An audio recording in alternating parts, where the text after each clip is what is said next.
So, can you talk about this project? Why is it a passion project for you? You're also producing it, directing it. So, can you Yes. talk more? Well, I think, for me, it started when I watched the show originally when I was a kid. I fell in love with these characters, and I'm very excited about taking Mr. Peabody and Sherman and bringing them to the big screen. And your choice of T. Burrell and the other members of Yes. the cast, and Anna? Yes. Well, Ty Burrell was just starting on Modern Family when we cast him about 3 years ago. And since then, the show has just blown up and become a huge hit all over the world. And so we were really fortunate to get a chance to work with him, before he was such a big star, before it all had gone to his head. And that Max is very interesting here too. It's very natural. Yes, he's great. Only 10 years old. Yes, Max Charles, when he first came in, he was actually only 8 years old. And there was some concern about casting such a young kid.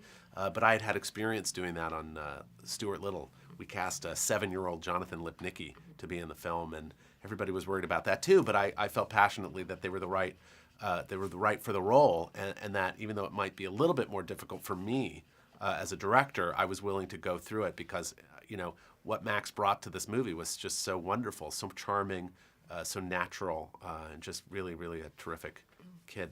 And if you were to go on a time machine, where would you go? Where And would I what go? time? Well, I would go, if I had a time machine, I would go to Liverpool in the early 60s to see the Beatles playing at the Cavern Club. And do you know, yesterday was the celebration of the Beatles' arrival in New York In 50 1964. years ago. 50 years ago, exactly. Yes, the Ed Sullivan. They came to the Ed Sullivan Show. Absolutely. I wish I would use the time machine to go back to then, to see that happen. That would be fun. And you were known also for Lion King, and you mentioned to me earlier that there was a Filipino animator there. Yes, Ruben Aquino was a Filipino animator, worked on Simba, the adult Simba on Lion King. A terrific animator, worked on a lot of things at Disney. Yeah.